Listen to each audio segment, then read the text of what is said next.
markaad hurdada macaansanaysid, markaad bustaha aad ku hoos jirtid oo mu'adinkuna dhawaaqayo uu leeyahay as-salaatu khayru min an-nawm, as-salaatu khayru min an-nawm, weligaa naftaada ma weydiisay as-salaatu khayru min an-nawm maxay ka dhigan tahay? muxuu u leeyahay mu'adinku? micnaheedu waa maxay? maalinna ma isweydiisay maxay salaadu ugu khayr badan tahay hurdada? soonna kaan nasanaynaa, sawtaa hurdadu cibaadada ah, sawtaa hurdadu wanaagsan. muxuu mu'adinku u leeyahay as-salaatu khayru min an-nawm? salaada ka khayr badan hurdada. nacam, salaada ka khayr badan hurdada. salaadu waxaad ajiibaysaa ilaahay oo kuu yeedhaya ayaad ajiibaysaa. hurdaduse naftaada ayaad u yeelaysaayoood ajiibaysaa ood aqbalaysaa. iska sexo ayay ku leedahay. nacam, as-salaatu khayru min an-nawm, salaadaa ka khayr badan hurdada. maxaa yeelay salaadu waxaa ku reexaysanaya ruuxda, hurdadana waxaa ku reexaysanaya jidhka. ayaa khayr badan? ma ruuxdaa khayr badan mise jidhkaa khayr badan? as-salaatu khayru min an-nawm. nacam, waxaa khayr badan salaada. salaadu waa xayaa, waa nolol, waa reexo. hurdaduna waa dhimasho. salaadu waa nolol, dib baad u soo kacaysaa, ruuxdaadii baad noolaanaysaa, naftaadii baa ilaahay caabudaysa, jidhkaagii baa ilaahay caabudaya. hurdaad ka sara kacaysaa, dhimashaad ka sara kacaysaa, laakiin hurdadu waa dhimasho. nacam, as-salaatu khayru min an-nawm, salaadaa ka khayr badan hurdada. maxaa yeelay hurdada waxaa wadaaga mu'minka iyo kaafirka iyo munaafiqu, intuba way seexdaan. laakiin salaada waxaa tukada waa mu'minka keligii baa tukada, kaafirna ma tukado, munaafiqna ma tukado. as-salaatu khayru min an-nawm. dadkaa salaada subax tukanaya, dadkaa salaada subax aadaya ee masaajidka buuxinaya, kuwaasuu ilaahay xaqa waafajiyey. wejigoogu wuu nuurayaa, qalbigoogu wuu nuurayaa, wakhtigoogu wuu barakaysan yahay. farxad bay ku jiraan, waxay ku jiraan firfircooni bay ku jiraan, nadaafad bay ku jiraan. wakhtigooga ilaahay uu u barakeeyey. maxaa ka qurux badan salaada subax?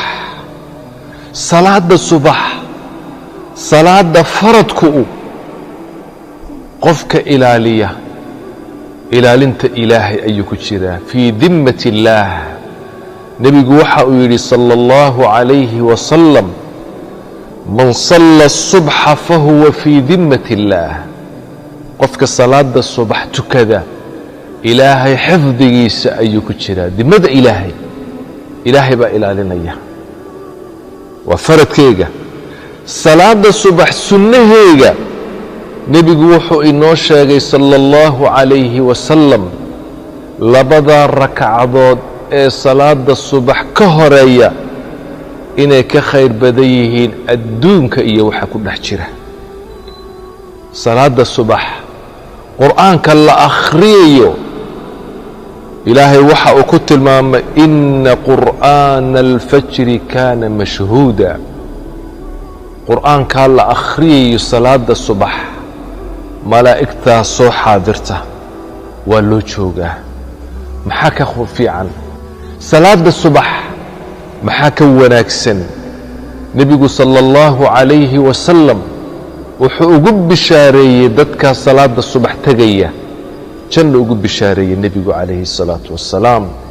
waxa uu yidhi man salla albardayni dakhala aljanna muttafaqun calayh. qofka tukada labada qaqabow waa salaada subax iyo salaada casarka, nebigu waxau idhi ninka ilaaliya labadaasi si ziyaada u ilaaliya ma aha labada tukado inta kale ka taga ma aha. ninka labadaasi ilaaliya oo salaadaasi ayna ka tegina jamaacada ku tukada, nebigu waxa uu yidhi dakhala aljanna, jannada ayuu gelayaa. nacam, naar ma gelayo qofka ilaaliya salaada subax. nebigu waxa uu yidhi sala allahu calayhi wasalam laa yaliju الnaara man sallaa qabla طuluuci الshamsi wa qabla guruubiha. naar ma gelaya buu yidhi nebigu calayhi الsalaatu wassalaam qofka tukada cadceeddu intayna soo bixin waa salaada subax iyo inta ayna dhicin ka hor. rawaahu muslim. qofka ilaaliya salaada subax iyo salaada casar jannaduu gelayaa, naar ma arkayo. bal nebigu sala allahu calayhi wasalam wuxuu inoo sheegay inuu qofkaasi ku reexaysanayo maalinka aakhiro ilaahay aragtidiis. xadiiskii jariir ibni cabdillaahi radia allahu canh waxa uu ihi nebigaan ag fadhinay sala allahu calayhi wasalam. nebigu wuxuu eegay dayaxa ayuu eegay habeen 15aadka oo dayaxu aad u iftiimayey ayuu eegay dayaxa nebigu calayhi الsalaatu wassalaam. markaasaa nebigu waxa uu yidhi wardadow rabbigiin ayaad arki doontaan sida dayaxaa si aad u arkaysaan oo kale. aragtidiisa wax inaga fuulayo ma jiro, wax inaga qarinaya. war waxaad ku dadaashaan buu yidhi nebigu sala allahu calayhi wasalam cadceeddu inta ayna soo bixin waa salaada subax iyo inta ayna dhicin ka hor salaadaasi ku dadaala buu yidhi nebigu calayhi الsalaatu wassalaam. kadibna nebigu wuxuu akhriyey wasabbix bixamdi rabbika qabla طuluuci الshamsi wa qabla guruubiha. aayadda qur'aanka ilaahay uu leeyahay u tasbiixsan rabbigaa iyo salaada u tuko intayna cadceeddu soo bixin waa salaada subax iyo inta ayna dhicin ka hor oo salaaddii casara.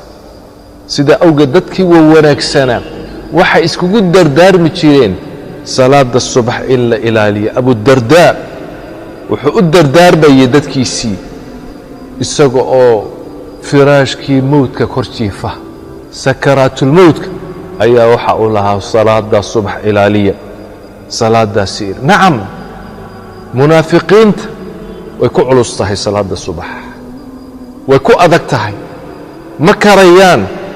saasaa nebigu waxa uu yidhi sala allahu calayhi wasalam ina ahqala salaatin cala almunaafiqiin salaatu alcishaa wa salaatu alfajr walow yaclamuuna maa fiihimaa laatowha walow yaclamuuna maa fiiha laatowha walow xabwan.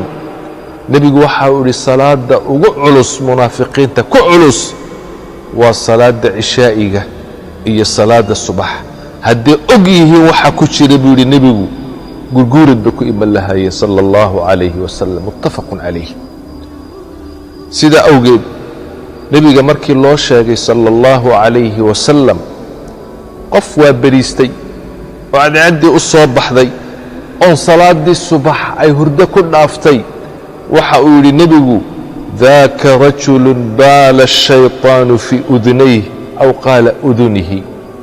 nebigu waxa uu yidhi kaasi salaaddii subax ka seexday waa qof shayطaanku uu dhagaha kaga kaadshay ama uu dhegta kaga kaadshay buu nebigu calayhi الsalaatu wassalaam.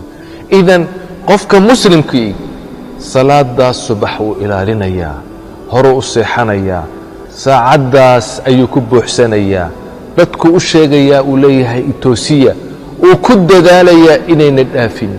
maxaa ka qurux badan inaad firaashkaagii aad hurtid ood salaadda u oradid? maxaa ka qurux badan mu'miniintaasi salaada subax yimid inaad la tukatid? maxaa ka qurux badan wakhtigaa malaa'igtu ay imanayso inaad masjidka joogtid, ilaahay xusaysid, qur'aanka akhriyaysid, maxaa ka wanaagsan alsalaatu khayru min annowm salaada ka khayr badan hurdada. wasalaamu calaykum waraxmat ullaahi wabarakaatu.